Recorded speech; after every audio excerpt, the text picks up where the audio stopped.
Hello everyone, my name is Iramika with cocktailsandthread.com, and today I'm going to show you how to sew a rag quilt. Now a rag quilt are the ones that you see that has the frayed edges on the surface of the quilt, the side that faces up. And today I'm going to show you how to sew your squares to ensure that you have the edges up so you can cut them and they can fray nicely when you're finished.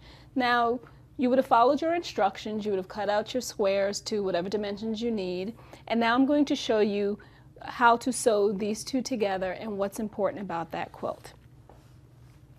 Now once you have your pieces and you decided that you were going to have batting inside, or if they were heavy enough fabric and you didn't need to have the batting, and if you decided to quilt on the inside, you then will have your two squares, sandwiches. So we have our two squares, so this would be the side facing up, and then this would be the side that's facing down. Now normally when you would sew your pieces together, you would sew your right sides together.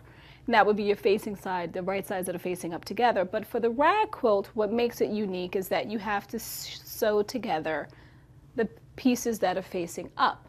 Now we're going to proceed to sew a 1-inch seam allowance along the top of the edge to allow us to have some piece left over for us to sew, to cut up and fray.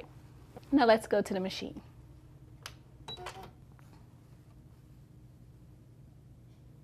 So now that we're here, we want to make sure we have our 1 inch from the top and our 1 inch along the seam allowance.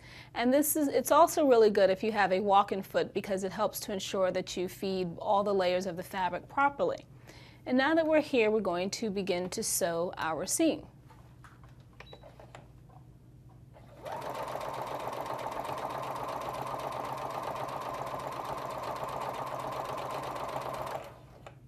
And you want to make sure that you stop with a 1 inch from the bottom edge as well, and then just take a couple of stitches backwards.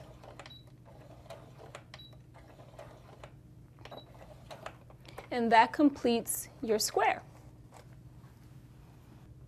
Now that you've sewn together your two squares, you have the side that's going to be the right side facing up, and you have your seam allowance that you will clip along the edge when you are done.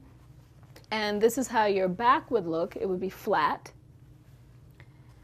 And when you continue to follow your pattern, you will continue to add on your squares to whatever pattern you've decided. And then when you're done, you would clip that seam allowance all along the edges. And then when you place it in a wash machine, it gets this frayed edge. And that is how you sew together a rag quilt. My name is Iramika. If you have any questions, feel free to reach me at cocktailsandthread.com.